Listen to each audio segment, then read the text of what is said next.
maybe the worst regular season series in Dodgers history. That's a great spot to be at. My name's Ryan Berkshire. She's Monse Bolaños. He's Beau Benson. This is the Sick Podcast, The Dodger Zone. Yeah, let's talk about it, shall we?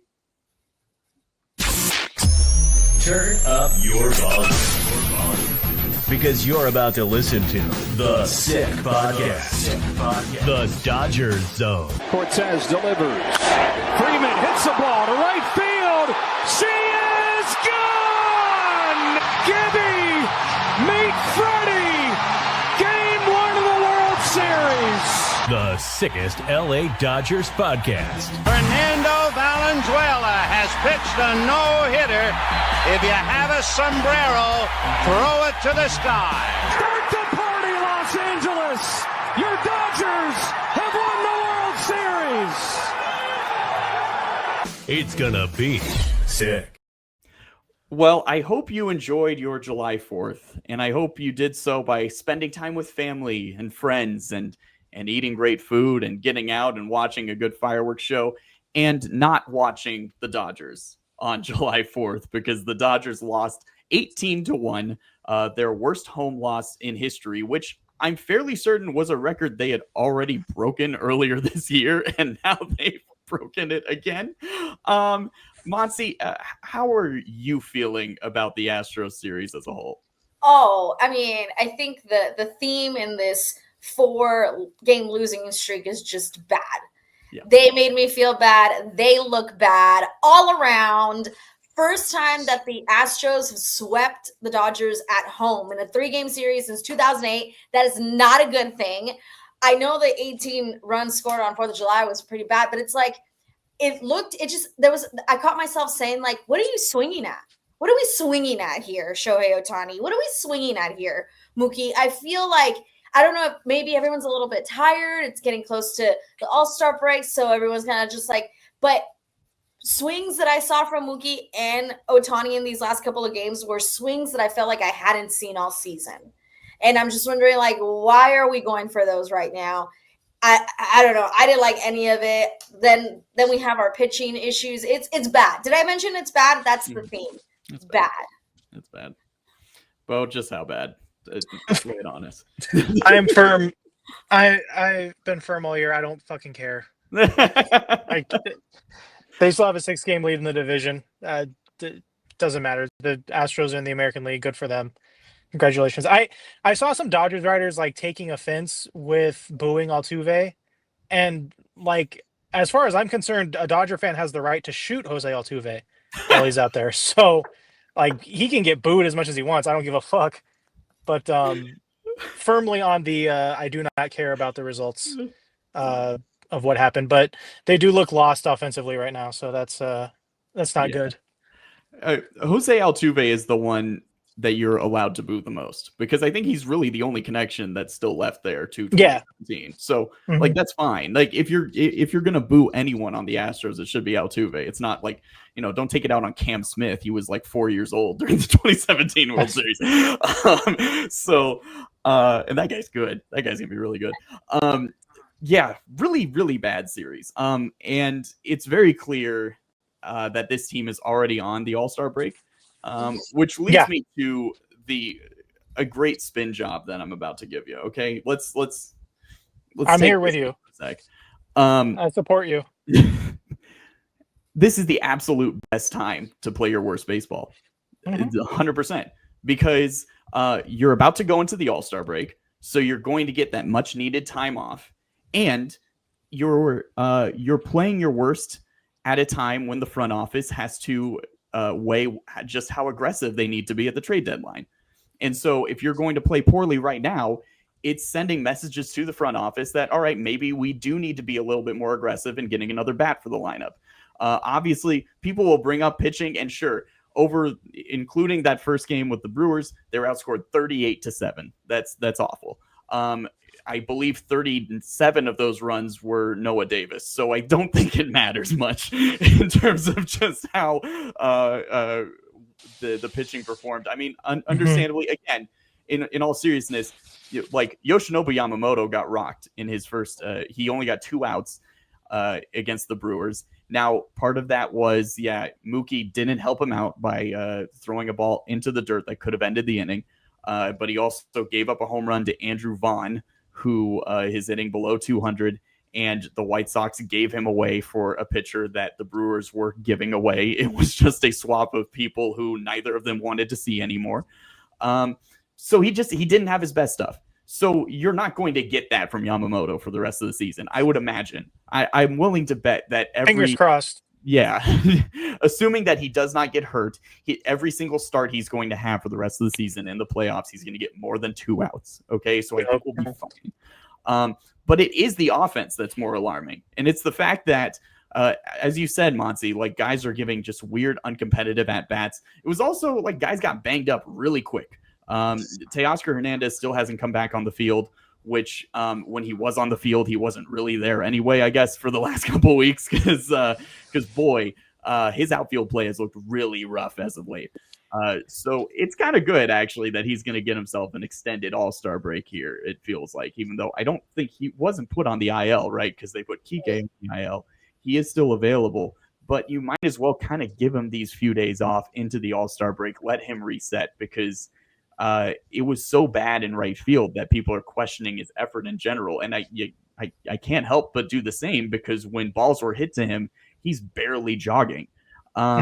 And maybe it is a health thing. So this is good for him to have this time off. There is my spin. Okay. This is the best possible time to play just god awful baseball. And they're going to bounce back because they're such a good team. It's just the All-Star break can't come at a better time. I mean, yes, but I'm not going to lie to you. There is a side of it where I'm just like, I wish the All-Star break wasn't right now. And it's for one person and one person only. And it's for Shohei Ohtani. Sure. This double full-time job is not going. His pitching looks great, man. It really does. Small samples, hasn't gone beyond 2 innings, but it obviously has taken a dip in the hitting side. And I don't know if a break, it's like, obviously the break is coming. There's nothing we can do about it. But I'm just like, I wish the break wasn't coming, because I don't know if it's going to benefit him because he's trying to do 2 things for the first time in a long time at a very high level. And I feel like the break is not something he needs. Not that it's going to make it worse, but I just think he's the one person that maybe could not use the break right at this particular time. Yeah, it could kind of throw a wrench into his routine. I understand what you're saying, but where now he is starting to ramp things up, it does come at an awkward time for him. And it brings up another point. I am surprised that they're going to have Glass now pitch prior to the All-Star break. He's going to pitch on Wednesday, and it is interesting to me that at this point, why not just hold off and let him get back into his routine once you're back into a normal routine. Maybe the days work out where he would pitch first out of the break from Wednesday. I'm not positive. But no, that would still be quite an extended break. So yeah, I do find it interesting that they're bringing him back at this point, but it is a great time for him to come back. The staff definitely needs it. It's because the staff is bad. It's bad, Brian. Yeah. We're making moves. Alexis Diaz, who has, I don't even know, a 9-point-something ERA in 4-ish innings, AAA. They're already calling him back up. I feel like they're just like, it's so bad. Whatever. Let's try it. Throw it to the wall. See what sticks. We're going on a break after this anyway.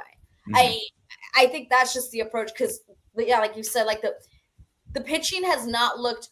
When Kershaw looks the best out of your pitching staff, you're like, that's not what I was expecting. I do want to bring up, of course, as we talked about last episode, Monse and I were at the Kershaw 3,000 strikeout game. It took him 100 pitches to get his 3rd strikeout in that game. It took him 25 pitches to get his 3rd strikeout in Milwaukee. So he's looked rather sharp so far. We're recording this during the Milwaukee game. However, I do want to quickly retract something I said last time, where I said that Kershaw is the last to get 3,000 strikeouts. I'm pretty sure Jacob Mizorowski is going to get 3,000 by the end of August. So I apologize. I was completely wrong. Goodness, that guy looks incredibly unhittable. Ohtani got him in the first at bat of the game behind 0-2, and he drilled a pitch. It was phenomenal. And then everything just after swung that. at a garbage ball. He had just swung at a garbage ball. And I was going to lose it. I was like, I can't. Yeah. I don't blame him. I mean, his change is at like 94. It's wild. He's truly impressive. Like this is insane because he's on a generational start to his career already. It's really impressive. He just struck out Michael Conforto. I mean, might as well just put him in the hall right now. Nobody does that. So yeah, I that's my. It's not good to lose games. Don't get me wrong. Okay, don't sit here and be like this guy's apologizing for losing games. No, and of course it's still incredibly annoying to lose to the Astros. That's not fun at all. That still digs up old wounds. Which I want to bring up a comment that Oral Hershiser made on the broadcast on July 4th that Astros fans got all worked up over for some weird reason, where Hershiser said the way that they're hitting Kasperius, it's as if they know what pitch is coming, not to bring up old wounds, as he said. Good. He then went on to explain. Basically, he thought that Kasperius was tipping pitches. He wasn't saying that the Astros were cheating again. He thought that Kasperius had something in his delivery where he's tipping pitches. But because it's the Astros, everybody kind of jumped to conclusions on both sides, especially Astros fans. They really started to go after Oral Hershiser for this. And guys, calm the hell down, okay? That should follow them the rest of their lives. You're just going to have to deal with that. Like, that's your entire, that's your franchise. Yes. From now and from then until forever, like anytime anybody talks about and even then in the context that Oral was talking about, that's what you did. You got a World Series out of it. You got 2, but no one respects you. No one thinks you're legit. No one likes you. That is just your reputation. You are cheaters. Yeah. Flat out, you're cheaters. That's what you are labeled as. And the thing is, it's become so Pavlovian for Astros fans. When they hear anybody bring up the cheating, they instantly go, whatever, world champs. Yeah, why would you say that? They get so defensive over it because deep down they know. Yes. Because they're guilty. Exactly. They know. They had to condition themselves to be okay with it. So now they force themselves to be okay with it at any given moment when it's brought up ever in any context. It's wildly annoying. And again, if you listened for another 10, 15 seconds, you would understand that what Oral was saying was he thought that Kasperius was tipping his pitches. You can't ask Texans to pay attention for more than 5 seconds at a time. Oh, God. But whatever. They got another last laugh out of it by just beating the hell out of the Dodgers for 3 days. And, hey, there you go. There you go. Good for them. Yeah. Take it. Fine. But as you said, Beau, the Dodgers are still very much on top of the division. And as we said, this All-Star break is coming at a great time. So let's look at this All-Star break because, of course, we now have a handful of Dodgers that are on the All-Star team. Of course, Freddie and Shohei and Will Smith are all starting the All-Star game, very deservedly so. Yoshinobu Yamamoto is going to the All-Star game, very deservedly so.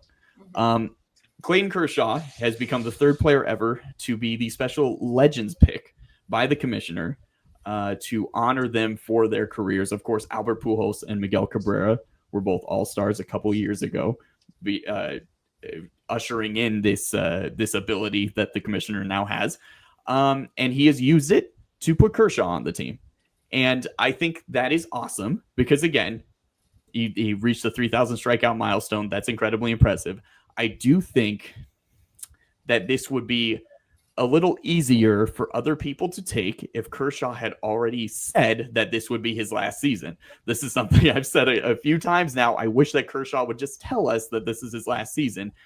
So that way, by him getting this special spot on the team, which people are just viewing as something that takes the place of another player, I mean, it's incredibly well-deserved. We sung the praises of Kershaw the entirety of the last episode. He's going to the Hall of Fame. He deserves to get this special honor from the commissioner. But a lot of people are mad because he's taking the place of another player.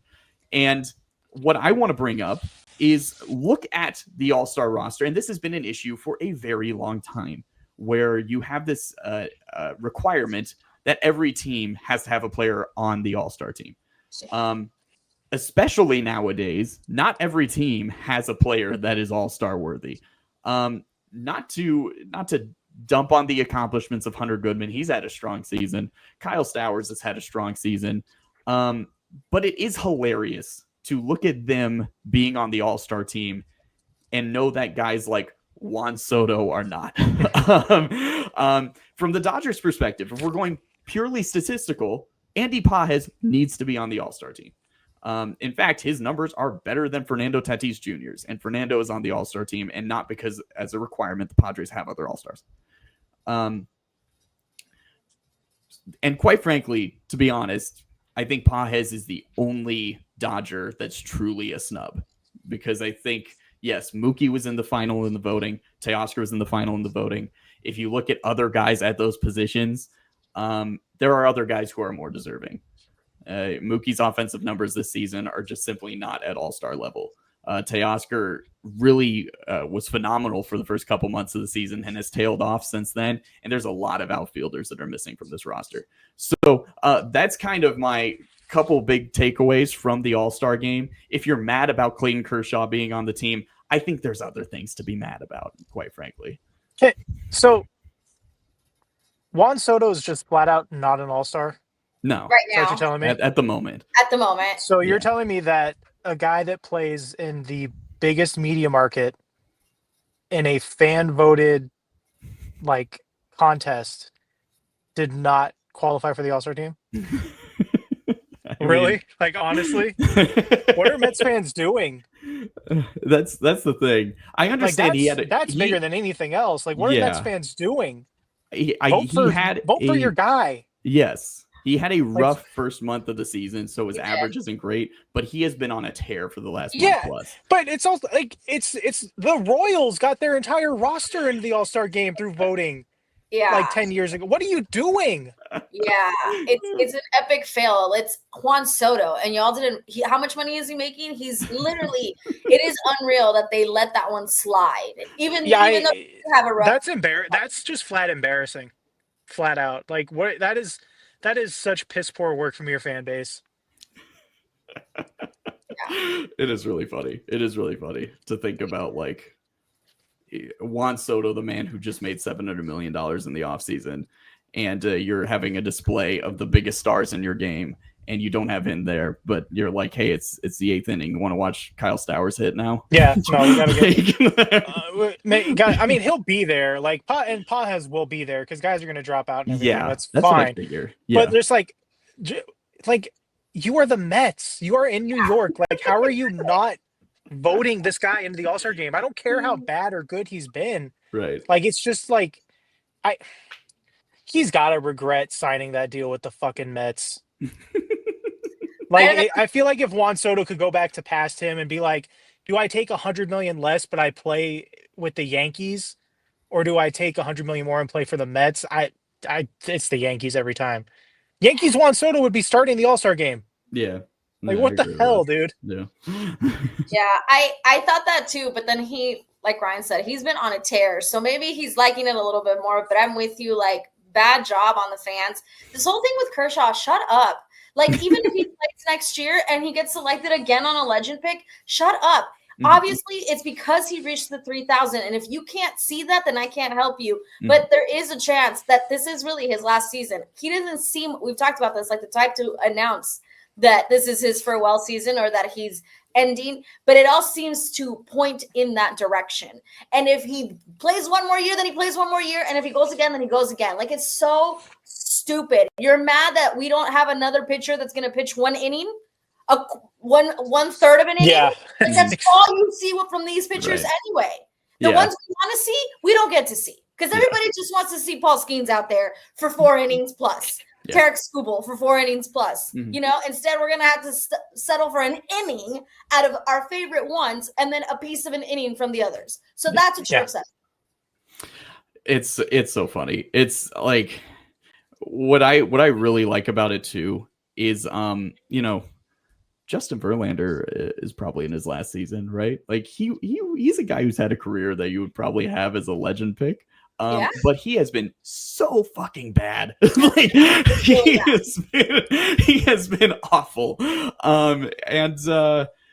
No, yeah, so it wasn't even considered. And the thing is too, and to your point, Monty, like when we say that a lot of these all-stars aren't even going to play in the game, they're going to get replaced. The pitchers, like half of the guys that are named to the all-star game are not going to be eligible to actually play in the game. So there's going to be like 20 pitchers from each league eventually named to the all-star team because of the fact that they have to, whether it's guys who are injured or because they threw a day or two before the break, they're not eligible. So there will be a replacement. So all of the Christopher Sanchez's of the world. And I'm trying to think of other pitching snubs. There's a couple guys that definitely deserve it. They're going to make it because, and even then they're going to be named. And if they're not eligible, then they'll have somebody replace them. So yeah, calm down. It's okay. The like Cubs fans definitely just to be angry. Sorry, you're angry just to be angry. That's it. He's a Dodger, like whatever. You're angry just to be angry. It all comes back to Kershaw, where for whatever reason, people outside of the Dodgers are refusing to fully respect him this year. And it's really annoying. It goes back to the Cardinal stuff with them, in essence, mocking him prior to his start to now people complaining about his inclusion on this all-star team. What he's finishing a first ballot, as we said last time, unanimous Hall of Fame career. Give the guy his respect, like please, seriously. So hopefully Pages does find his way onto the team. It's a little harder to the outfilders they have right now. I'm not sure which guys. I mean, obviously anybody can get hurt at any point. If Teoscar's probably not going to be selected, even if they go a few guys deep. And especially with him, being banged up, I would imagine you wouldn't go anyway. Teoscar's not doing the home run derby this year, so hey, that's fine. Just sit on 1 for 1. That's okay. Take it. Take your championship and never look back. You don't need to try. Right now, I really like the lineup they have for the derby right now. There's a lot of really exciting guys for the derby. Obviously, Cal Raleigh has like 95 home runs, so that'll be a lot of fun. Yeah, I'm glad he did it. Because, there's that whole, should you do it? Should you not? I'm glad he did it. He owes it to baseball because we don't get people like Aaron Judge doing it. And, so it's like he owes it. You are the best home run hitter right now. You should be in it. So good for him. I hope it doesn't have a negative effect on him. So for the future, others have nothing to say. Yes. Like if Cal Raleigh goes on to have a great second half, I don't want to hear anyone say shit again about participating in the home run derby. So I'm rooting for him and his success throughout the rest of the season for that reason. Oh yeah. And quite frankly, he might have a down second half just because he's played out of his mind in his first half. Yeah. It's natural that he's going to regress in some manner. And he's a catcher too. Yeah. It's going to be, unfortunately, that self-fulfilling prophecy. Right. There's a lot of mileage on his legs. So it will be hard if he's on pace to hit well over 50 home runs. But the second he's probably gonna have like 36 before the break. Yeah. Like at least. Yeah. So maybe it would 35. Oh yeah, then he might have 40. He's probably on a 60 home run pace, but like to your point, Beau, that is so hard for a catcher to do. Yeah. To put up those numbers throughout a season. So, and if he does, that just shows just how impressive of a season he's having. Yeah, he's at 35. Mm-hmm. They're in a rain delay in New York right now, so he could do that tonight. I like that Ronald Acuna is doing it. I think it's fun to have a true hometown star doing it. I love that O'Neal Cruz is doing it. I think that's going to be a ton of fun. Past and hopefully future Dodger O'Neal Cruz. Did you guys know that Alexis Diaz is Edwin Diaz's brother? Yes. Yeah. Get him off the team. Yeah. DFA. I don't think that's happening, but I don't want that. I know Byron Buxton was added. That's a great one. And there's one more that James was Wood. James. That's right, James Wood. I love that. Yeah, that is a great lineup. And they've still got a few to go. I think Seiya Suzuki would be great. He's having an excellent season. He deserves to be on the All-Star team as well. I think Junior Caminero would be a lot of fun. He's like 20 years old and he can just absolutely mash.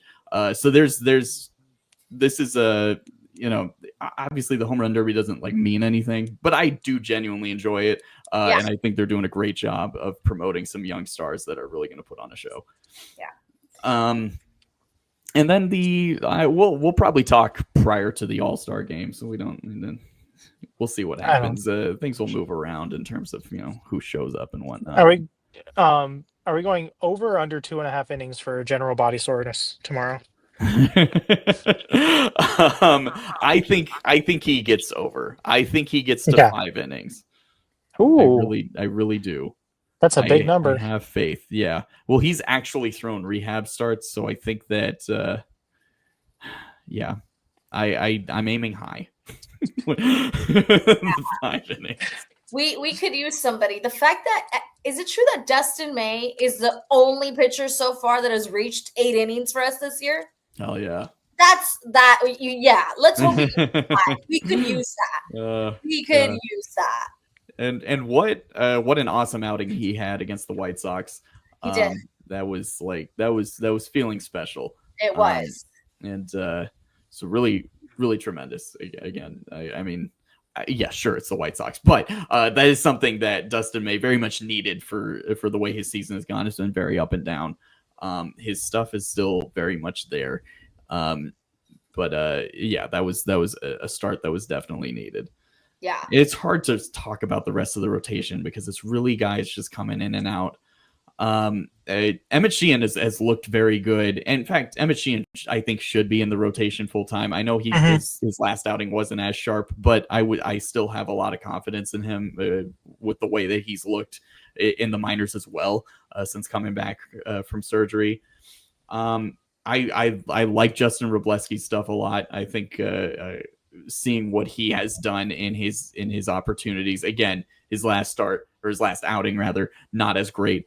But he's shown a lot of promise against the Royals a couple weeks back. He looked phenomenal when he first came up this season and accidentally at 100 miles an hour. I'm like, oh shit, hold on. Maybe we have to pay attention to Justin Wroblewski here. Ben Casparis is going back to the bullpen, and that is the right move. He was thrown into the starter / very long relief role out of necessity.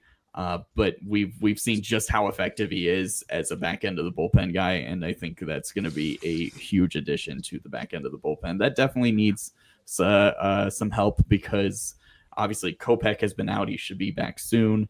Tanner Scott had an excellent June and then got hit again in his last outing, but it was good to see him, show why he got all that money. So.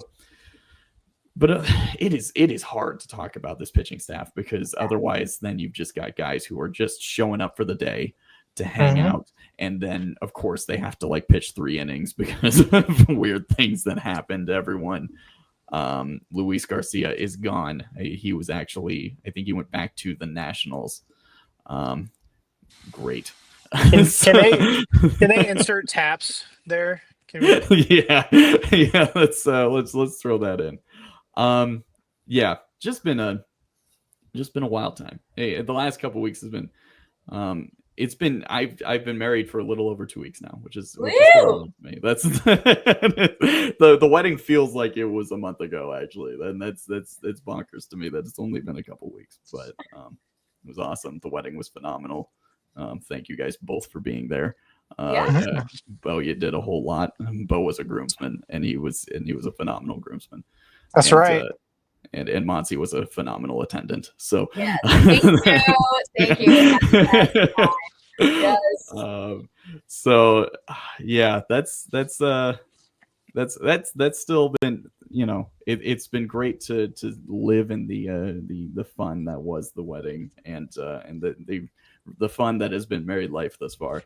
and then just having the Dodgers on in the background and not, when they're getting their heads beat in at 10 after a couple innings, you're like, I don't need to. I'm good. I could celebrate the holiday instead. I think I'll do that instead. All right. Any final thoughts as we wrap up today's show? Yeah, just this game is the atomic bomb versus coughing baby. It's this whole fucking game. Is Mizorowski up to 18 yet? No, but you would be shocked to learn that he just mowed down the 7, 8, 9 hitters on 5 pitches. What number is higher, the amount of strikeouts he's had thus far, or the amount of years that he looks to be? Well, he's at 12 strikeouts today. Okay, so Damn. 12 through 5. That's insane. Damn. And that's okay. That's not a Dodger thing, by the way, guys. Can you name the one guy he hasn't struck out in this lineup today? Ohtani? Nope, Ohtani Cade. Is it Dalton Rushing? Nope, he just Cade. He got a hit off him. That was a good at bat. He got a hit off of him. It's Miguel Rojas. All right, In case you're wondering, yeah, that's the only guy to not strike out today against this guy. That is the final thought that I did want to bring up. Remember last year when Max Muncy missed time for injury, and we talked about just how important Muncy's presence is in the lineup, because you see what happens to the offense when Muncy is not there. Well, you see what happens to this offense when Max Muncy is not there. And yes, of course, Teoscar being banged up doesn't help either. And now James Outman is there. Hey, he deserves another shot. He deserves not trying to get down. He needs to wear glasses. He was prescribed them. He needs to wear them. Yeah. Didn't Conforto hit like 5th yesterday? I think that's kind of where we're at. So that's also a big reason why this offense is very much lagging. But as we've talked about before, Max Muncy, his presence in the lineup really does impact the entire lineup. And him not being there, him not being able to work counts the way he does, him not being able to mash the hell out of the ball, which he had done for the last month and a half. He's missed. So thank God, the news came out while we were recording last time that it was just a bone bruise, and I thought they were lying, and it sounds like they might not be. But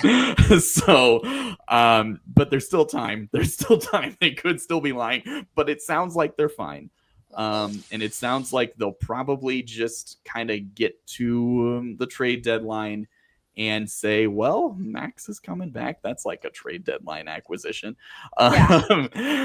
Somebody I would be interested in. I obviously, like, Arenado is the first person that people go to, but I think they would only do that if Muncy was out for the season. He's not out for the season.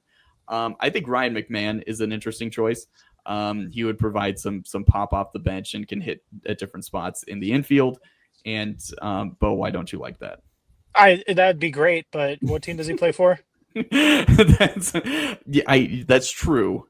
Yes. So that just you don't have to begin to even think about that thought. They wouldn't, but also remember they're stupid. So I know. Maybe Look, they would. You're right, but that's not going to happen. Yeah. They'll find some random dude who's occasionally just call up Freeland. So just call up Freeland. Yeah, that's really the best thing to do. Yeah. Honestly, Rojas has played well for the last week. Yeah, it's fine. That's fine too. And that's he probably can handle it for like short stints and short periods of time. Mm-hmm. He can do it. It's just, but the bat is not the same. No, it's not.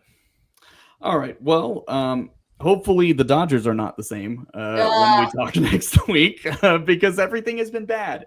And so hopefully when we get back together next week, things have gotten a little better. And if they haven't, hey, they get some time off and they get to shake off all the badness and then come back the second half of July and show just who they are as a team, which is much better than this. So for Monse Bolaños and Beau Benson, My name is Ryan Bershinger. This is the Sick Podcast, the Dodger Zone. Be sure to like us, subscribe, follow, wherever you get your podcasts. It's YouTube, Spotify, Apple, wherever you find your podcasts. Sick Podcast, the Dodger Zone. So until next time, again, domo arigato, everyone. Thank you very much, as always. Ciao. Bye. And that's a wrap. Hope you don't miss us too much until next time. Follow the Sick Podcast, the Dodger Zone, on YouTube, Google Play, and Apple Podcasts.